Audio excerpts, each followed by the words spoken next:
welcome to the first episode of the Art Graduates podcast. This podcast, narrated by artificial intelligence, is the audio version of our online magazine about contemporary visual art. Conversations with artists, collectors, and gallerists about the artist's career, inner motivation, authenticity, and the art market. Please forgive any imperfections in the machine-generated narration. We robots aren't quite perfect yet. Today's guest is Jiří David, one of the most prominent Czech visual artists, co-founder of the legendary group Tvrdohlaví, creator of the neon heart above Prague Castle, and an educator who has shaped generations of Czech artists. This year, he turns 70. How are you these days? What are you currently working on? Thank you for asking. I'm doing proportionally to my age, so optimally it still works. I'm just finishing my latest larger series of oil paintings, a quarter of which will be exhibited in May at the Špála Gallery. I'm also preparing an exhibition for early July at a gallery in Karlovy Vary. What will these new paintings be about? It will be a series of oil on canvas paintings, completely different from my Faces exhibition at Hluboká. Very intense colors, sensuality, and completely simple motifs that gradually emerged during the artistic process. I didn't sketch or prepare anything in advance. In our 2003 interview, we discussed motivation for creating. You said, "First, I enjoy it. And second, I feel that with visual art, I can communicate something that I can't express any other way." Has your view changed on why today's young people want to create art? And do you still enjoy and get excited about it? Yes, these are still some of the essential motives for my work in the studio or even outside it. It's still a great adventure in searching, not repeating.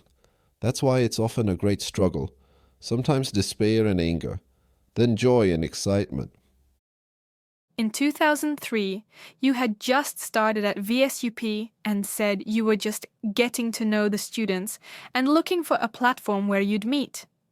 In the end, you taught at Umprum for over 15 years before leaving in 2020. How do you view that pedagogical chapter in retrospect?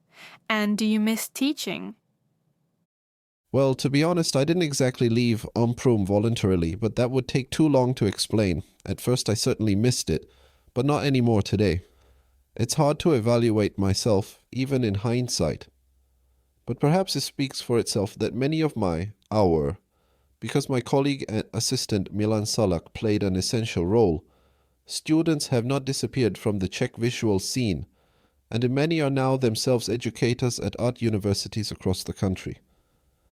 Back then, you criticized that Czech art closes in on itself, ghettos form, and society perceives artists as elitists. Has that changed? Not much has changed in this regard either. It has slightly different contours, but essentially it's the same. Maybe it should be this way, I don't know. You said you anxiously cancelled projects when you discovered something similar already existed. In the era of AI and endless visual smog, is it even possible to be original anymore? What is your relationship with AI? I still perceive originality as unique fingerprints, something very personal, even with flaws. AI doesn't quite manage that yet in the field of living art, and it's still noticeable. In the field of hand painting, it will really stay this way for a while.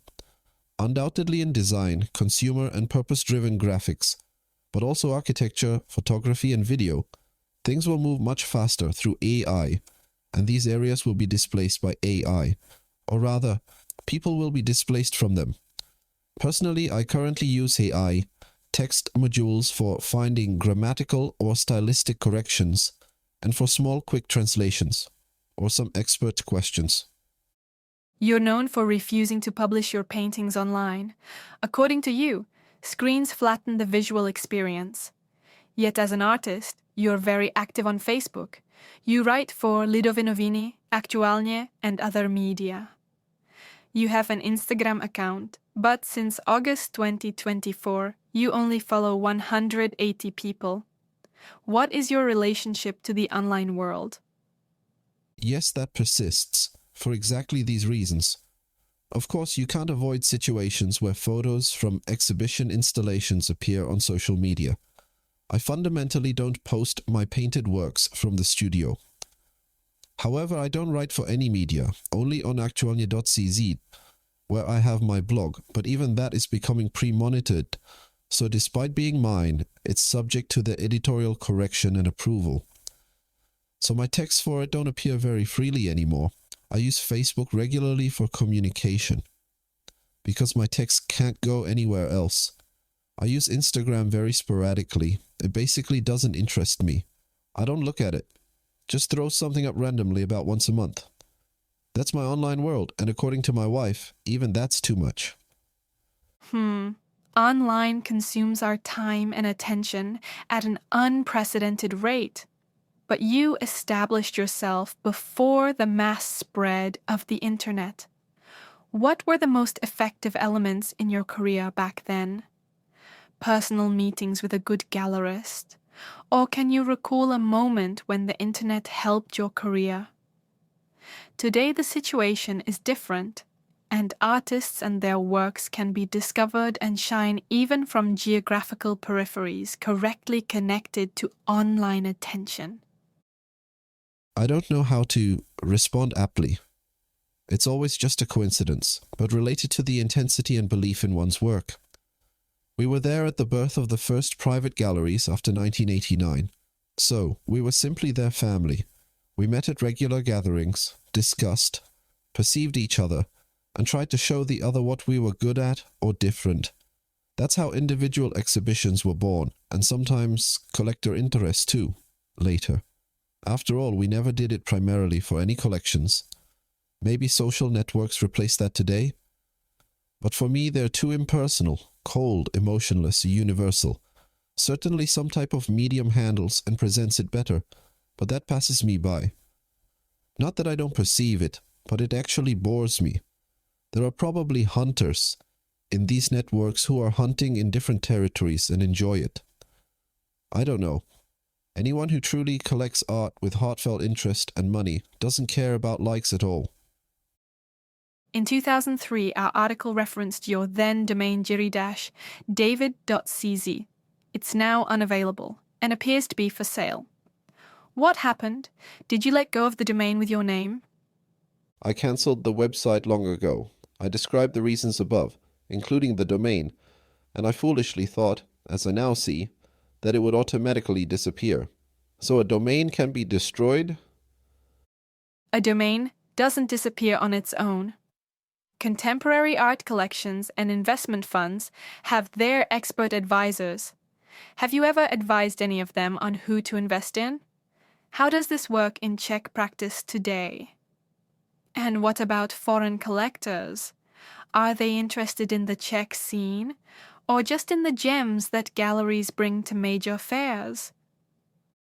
No, never. I've never advised anyone like that, nor come into contact with them. Perhaps some private collector may have occasionally asked me what I think about this or that person, and I probably gave them a non-binding personal answer. So I don't know how it works in practice. I can only speculate. Foreign collectors are basically still not interested in the Czech contemporary visual scene. And if so, only sporadically in certain individuals that someone shows them, for example at some art fair, and so on. There are active artists who also advise large private collections and funds. In their role as filters or selectors of authors and works to be purchased, several possible types of conflicts of interest arise. They can harm competition for themselves or their horses, gain power that can potentially be further abused, etc. What's your view on this? I don't think it's particularly harmful because the local art market is so self-cyclical that it can't really be disqualified by this. However, it's somewhat obvious that if someone among active artists does this for payment, and I really don't actually know such a person, but they probably exist, then they might influence something small somewhere. But no real power comes from it, and if any, only the local marginal kind. This year you turn 70. What message would you give to young artists on their path to happiness? A smile. Nothing surprising. Simply believe in what you do. Don't try to be in at any cost, but at the same time know what's happening in the world, and especially know what the memory of art itself contains. Then it's just lifelong, continuous work, for which no one will put their hand in the fire for you. Thank you for the interview. Next, you'll hear a review of the new film Is It Worth It?, in which Jiří David is one of the protagonists and whose theme is related to our interview. Jiří David, review of the film Is It Worth It? The film Is It Worth It undoubtedly deserves critical evaluation, though not in the form currently presented by those who either lack deeper understanding of the mechanisms and economics of the art world and merely adopt fashionable ideological shortcuts, or who know enough but deliberately reinforce current trend stereotypes. Available information indicates the film was in production for almost 7 years. Over such a long and unanchored development horizon, it is extraordinarily difficult to maintain dramaturgical unity, consistency of interpretive framework, and contextual stability, a long-known problem in documentary production, especially for films tracking shifting social environments.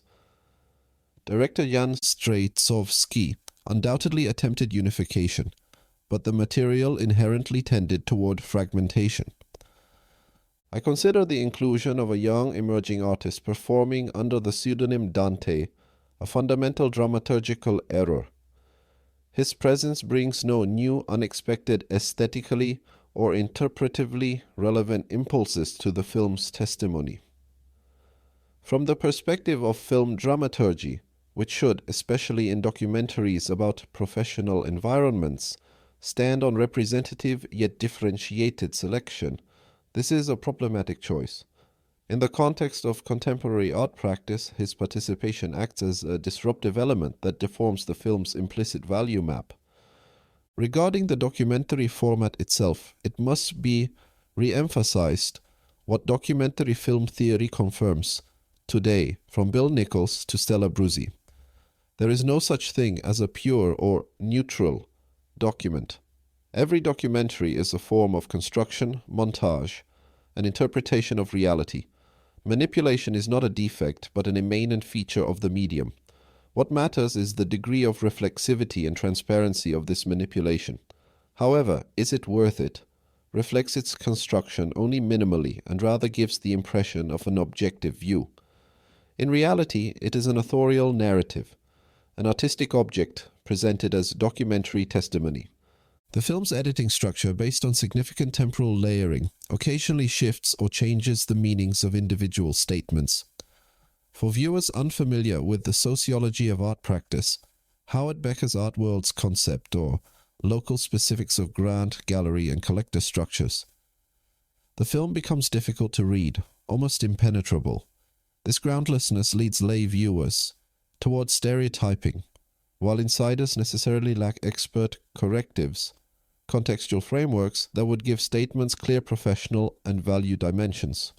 The dominant position in the film is occupied by activist artist Epos 257, who is presented not only through directorial perspective but primarily through his own performative behavior as a moral arbiter.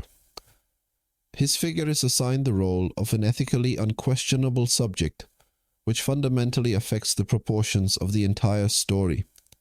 In his light, collector Arba Runtak is presented one-sidedly, as an almost demonized executor devil figure whose economic past allegedly directly legitimizes interpreting the art world through the lens of art washing. This reduction is problematic from several perspectives. It obscures the plurality of motivations and structures in the collector environment, which is actually heterogeneous and requires complex analysis. It creates a moralistic binary, pure activist versus corrupt collector, that does not correspond to the real mechanisms of cultural economy functioning. It ignores the broader discussion of ethics in art which cannot be equated with one activist position, however loud.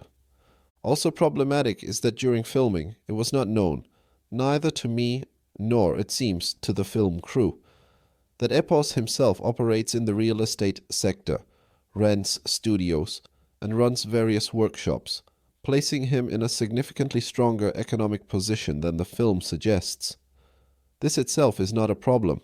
What is problematic is the unrealistic film construction that casts him as the only pure, almost ascetic subject.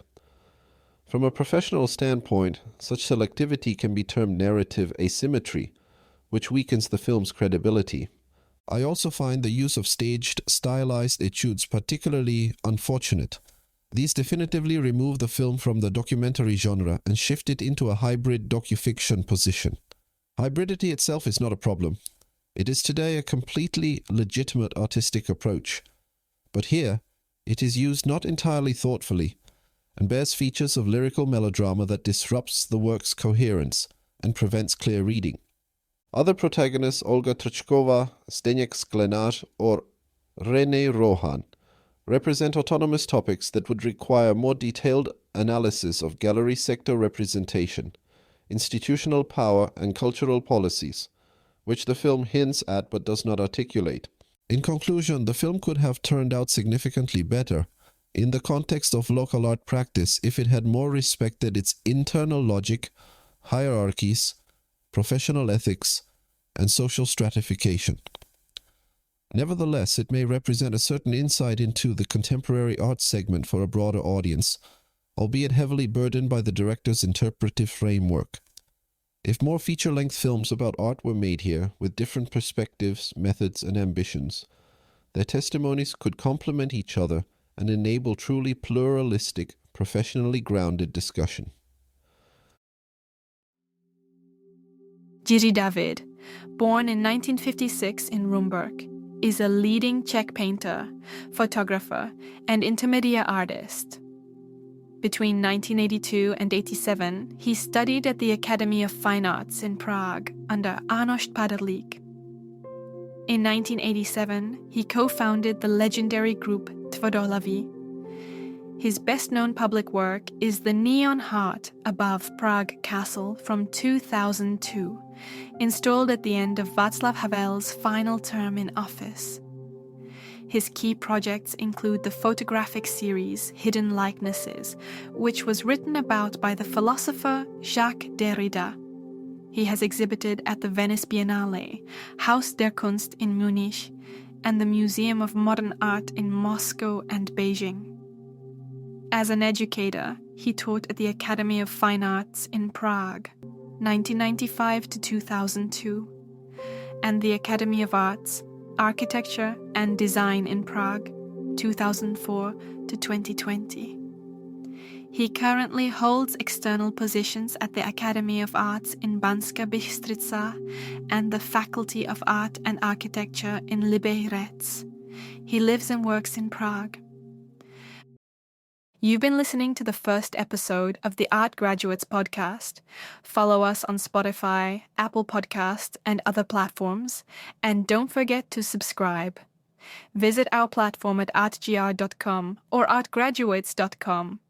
There you'll find artist profiles, their work, and direct links to their websites. If you're an artist yourself, you can join for free.